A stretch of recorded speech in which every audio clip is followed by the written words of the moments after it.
শ্রদ্ধেয় সকল দাদা ও মায়েদের আরও একবার আমার ভক্তিপূর্ণ প্রণাম ও জয়গুরু। আশা করি আলোচনা পত্রিকা যারা রাখেন তারা এতক্ষণে জেনেই গেছেন। তাও যারা এখনো অবধি জানেন না, যাদের কাছে বিষয়টি অজানা রয়েছে, তাদের জন্য একটু ছোট্ট করে আমি বিশেষ একটি বিজ্ঞপ্তি নিয়ে আসলাম।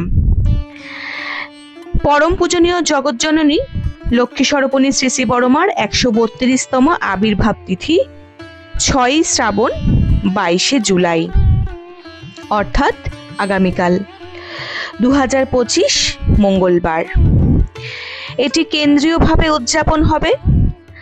আর শ্রী শ্রী বড়দার 32তম তিরোধান তিথি 7ই শ্রাবণ 23শে জুলাই 2025 বুধবার। এটি কিন্তু সৎসঙ্গীদের কাছে অবশ্যই হবিষ্যকৃত্য।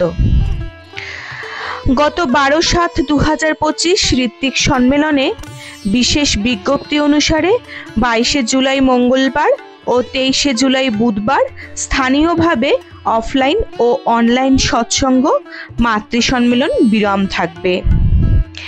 একমাত্র দীক্ষা কার্যক্রম ও দীক্ষাপত্র সমীক্ষা কার্যক্রমের যাজন পরিক্রমা বলবৎ থাকবে। আমরা প্রত্যেককে যাজন পরায়ণ হয়ে উক্ত কার্যক্রমকে সার্থক করতে যেন প্রয়াসশীল হই। সবাইকে জয়গুরু। যেভাবে এই নির্দেশিকাটি সৎসঙ্গ থেকে বিজ্ঞপ্তিটি বার করা হয়েছে, আমরা যেন সেভাবেই এটাকে মেনে চলতে পারি। সবাই এটাকে মাথায় রাখবেন। আর অবশ্যই তো হবিষ্যন্ন পালন করতেই হবে। তাই জন্য ঘরে যা যা প্রয়োজনীয় দ্রব্য সামগ্রী হবিষ্যকৃত করার জন্য সেগুলো আগের থেকে এনে রাখবেন। আর সারাদিন চেষ্টা করব আমরা সবাই ঠাকুরের নাম করে তাকে স্মরণ করে চলার জন্য। আজ এই পর্যন্তই। সবাই সুস্থ ও ভালো থাকবেন। যারা জানেন না তাদেরকে দয়া করে শেয়ার করে দেবেন। জয় গুরু।